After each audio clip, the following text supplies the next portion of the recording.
Hello प्यारे बच्चों, कैसे आप सभी लोग। उम्मीद करते हैं आप सब लोग बढ़िया होंगे, मस्त होंगे, मजे कर रहे होंगे। तो प्यारे बच्चों, आज ये हमारा तीसरा लेक्चर है नवोदय विद्यालय एंट्रेंस एग्जाम का। आज के लेक्चर में हम पढ़ने वाले हैं जुड़वा आभास संख्याएं और सहभास संख्याएं। तो आज का लेक्चर हम कंप्लीट करेंगे। जुड़वा आभास संख्याएं क्या होती हैं और सहभास संख्याएं क्या होती हैं। जुड़वा अभाज्य संख्याएं,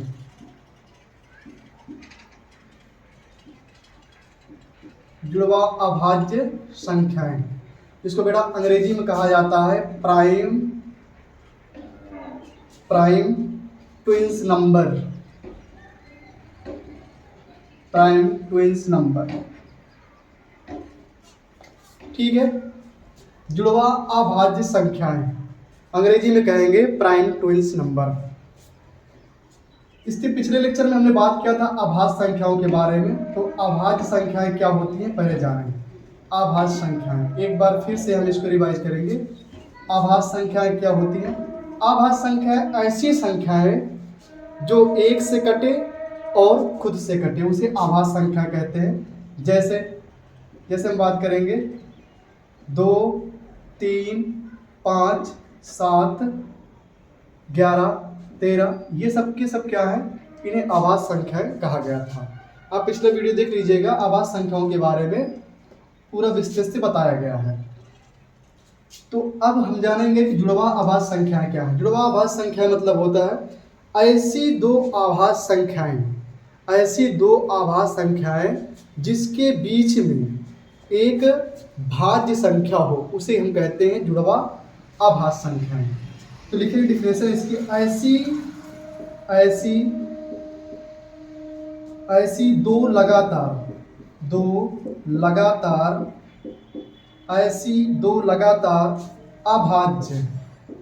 अभाज्य संख्याएं, ऐसी दो लगातार अभाज्य संख्याएं जिनके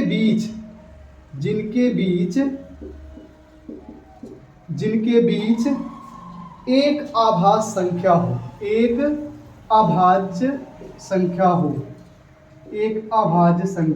हो, ठीक है बेटा। तो जुड़वा अभाज्य संख्या का मतलब होता है ऐसी दो लगातार, ध्यान रखिएगा, दोनों अभाज्य संख्या लगातार होनी चाहिए। जैसे 7 आया है तो 7 के बाद लगातार कौन आएगा, 11 आएगा। 2 आया है तो उसके बाद लगातार कौन आएगा, 3 आएगा। 5 है तो उसके लगातार कौन आएगा, 7 आएगा। तो लगातार दो अभाज्य संख्याएं होनी चाहिए। ऐसी दो लगातार अभाज्य संख्याएं जिनके बीच एक भाज्य संख्या हो, तो सबसे पहले जाने भाज्य संख्या क्या है। मैंने पिछले लेक्चर में इसको विस्तार से बताया है भाज्य संख्या के बारे में, तो उसको एक बार आप देख लें। भाज्य संख्या मतलब होता है ऐसी संख्याएं जो एक और खुद के अलावा अन्य किसी नंबर से विभाजित हो जाए।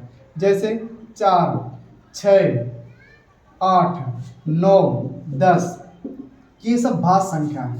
यानी कि इनके एक और खुद के अलावा अन्य भी फैक्टर है, अन्य इनके गुणनखंड है, इसलिए इनको भाज्य संख्याएं कहा जाता है, ठीक है। इसमें आते हैं तो ये हमसे क्या कह रहा है, ऐसी दो लगातार अभाज्य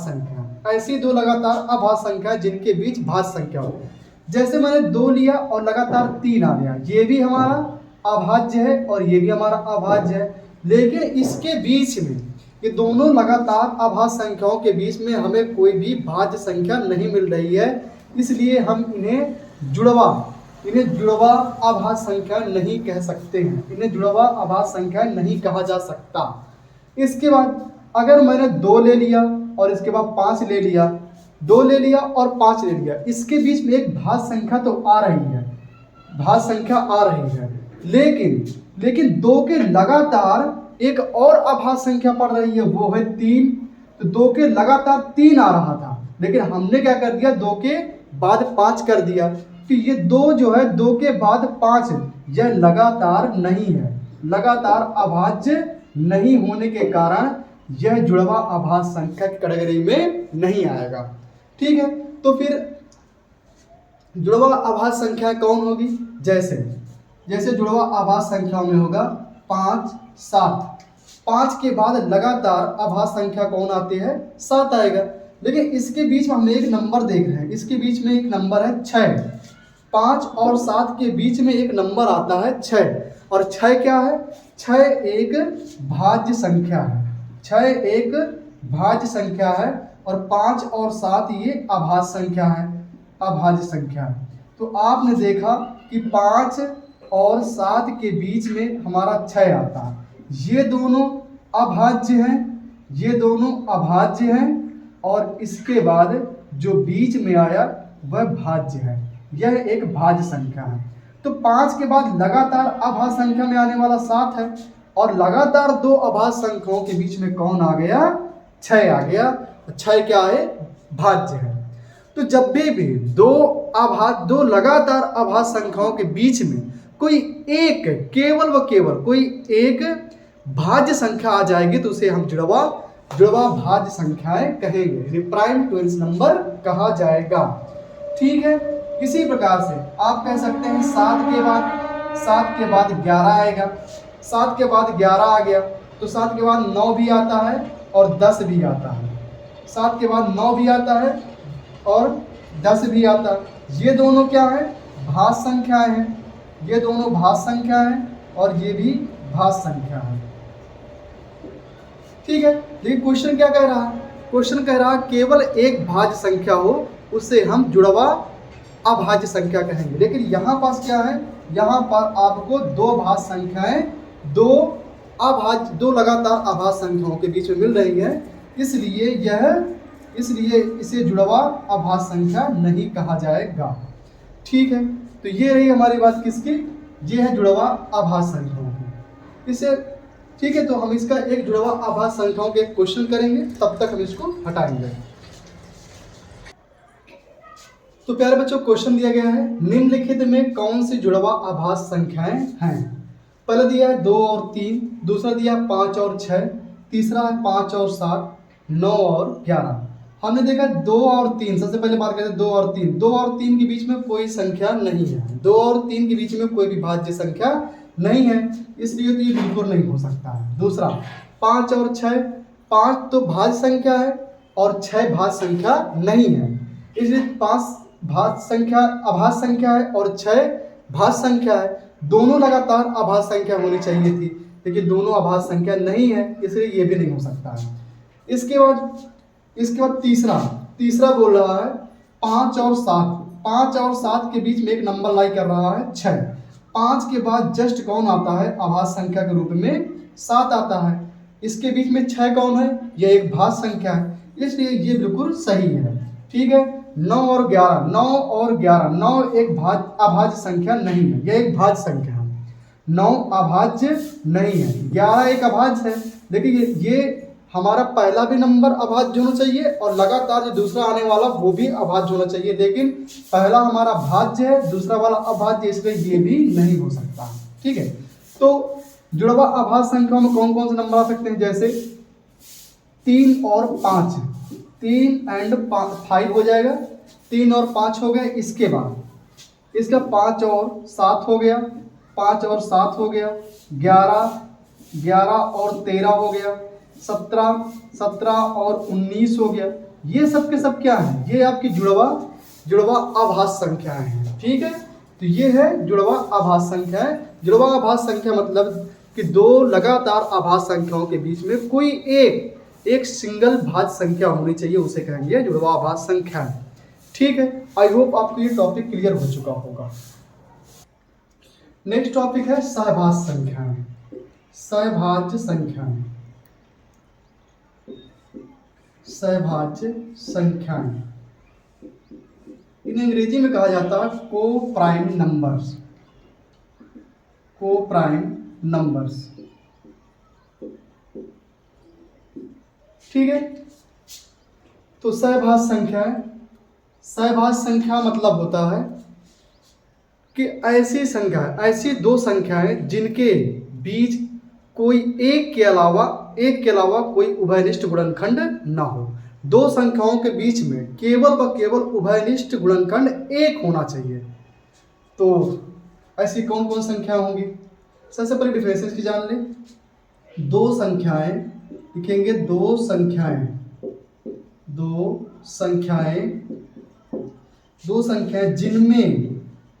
जिनमें एक के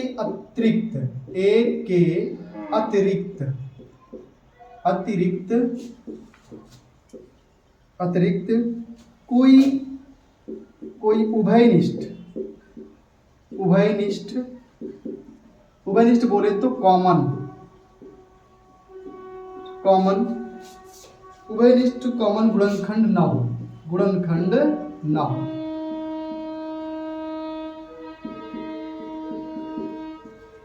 ठीक है, ऐसे कोई भी दो संख्या ले लीजिए और उन दोनों के बीच का जो उभयनिष्ठ यानी कॉमन जो गुणनखंड होना चाहिए वो एक होना चाहिए। अगर इसे मान लीजिए, मैं लिया 9 और इसके बाद 16, दो ऐसे नंबर ले लिए, 9 और 16 ले लिए। मैंने पहले 9 का अभाज्य गुणनखंड किया, तो 9 के अभाज्य गुणनखंड कौन कौन होंगे? 3 होगा, फिर 3 होगा, फिर इसके बाद 1 हो जाएगा। सॉरी, गुणनखंड करेंगे, अभाज्य गुणनखंड नहीं करेंगे क्योंकि हमारी जो 1 है वो अभाज्य गुणनखंड नहीं है। तो 9 का गुणनखंड कौन कौन होंगे? 3 गुणते 1। इसके बाद 16 गुणनखंड करेंगे, तो 16 गुणनखंड में कौन मिलेगा?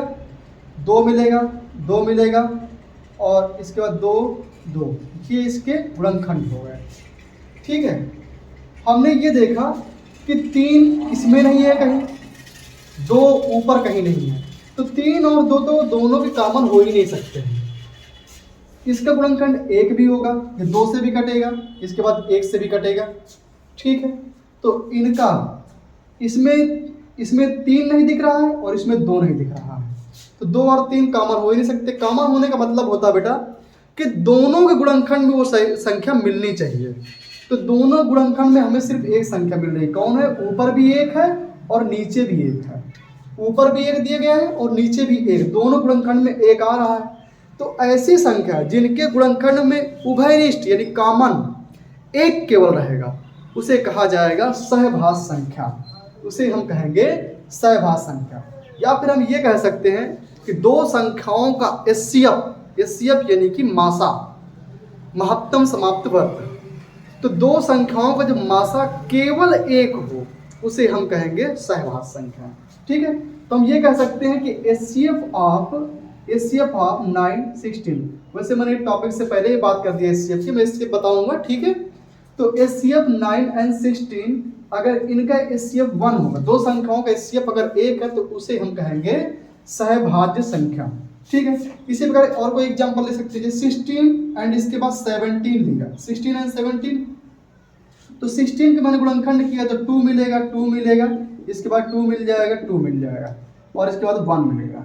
ठीक है, लेकिन 17 का जब मैं गुणनखंड करूंगा तो 17 के गुणनखंड में 17 एक अभाज्य संख्या है, इसलिए केवल मिलेगा 17 और इसके बाद मल्टीप्लाई 1 मिलेगा। तो 17 के गुणनखंड केवल 17 और 1 है। ठीक है, तो हमने देखा ऊपर नीचे केवल एक ही संख्या कॉमन मिल रही है, दोनों में कॉमन मतलब जो दोनों में है, दोनों में कौन आ रहा है? ऊपर भी 1 आ रहा है और नीचे भी 1 आ रहा है, इसे हम कहेंगे ये बनेगा सहभाज्य संख्या।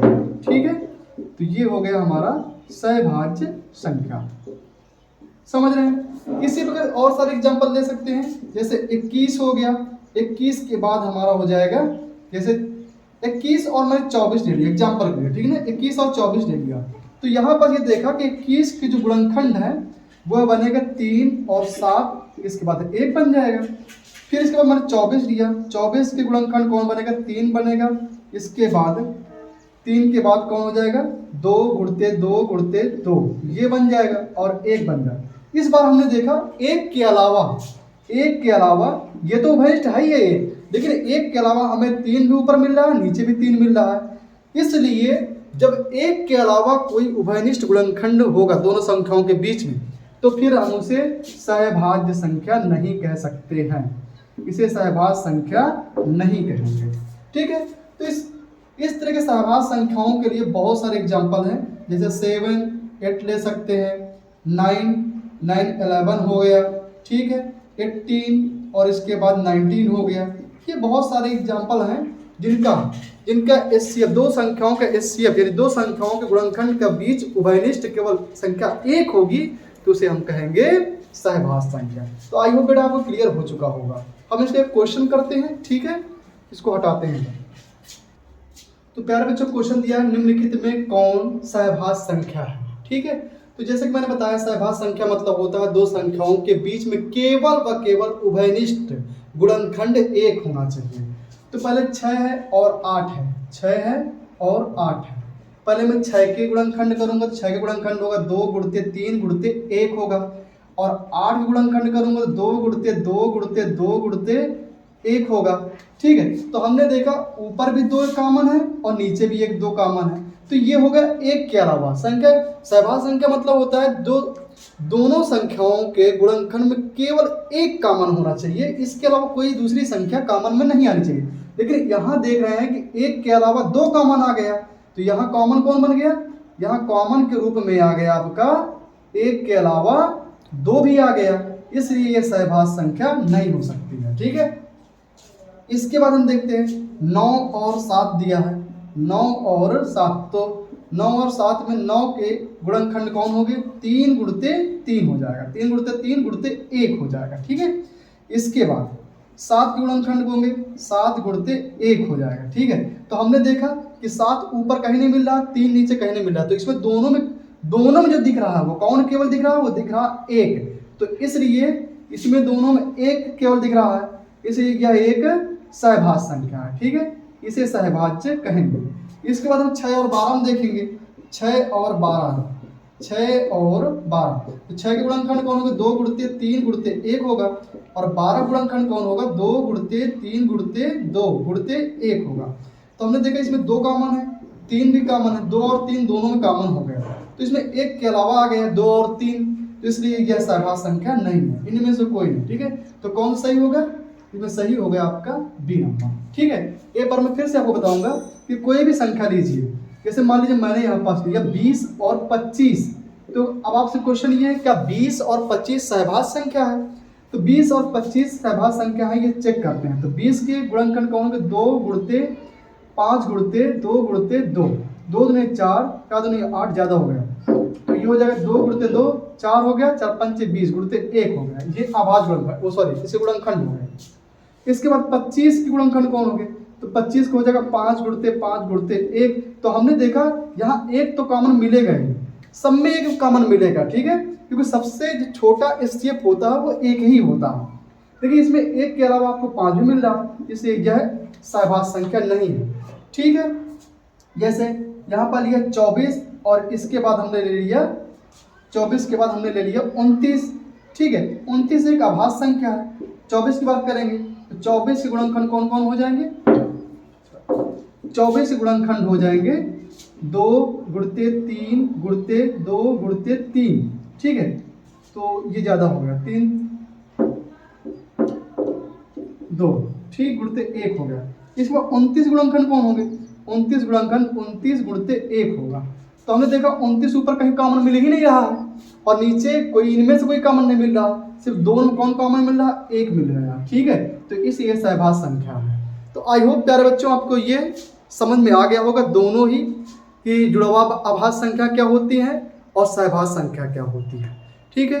तो प्यारे बच्चों आप सभी से रिक्वेस्ट है कि हमारे चैनल नवोदय 2017 को जो बच्चे नवोदय विद्यालय की इंट्रेंस एग्जाम की प्रिपरेशन करते हैं उन सही बच्चों को जल्दी से चैनल को शेयर कर दीजिए, ताकि सही बच्चे इस चैनल का लाभ उठा सकें, ठीक है। मिलते हैं आपको नेक्स्ट वीडियो में।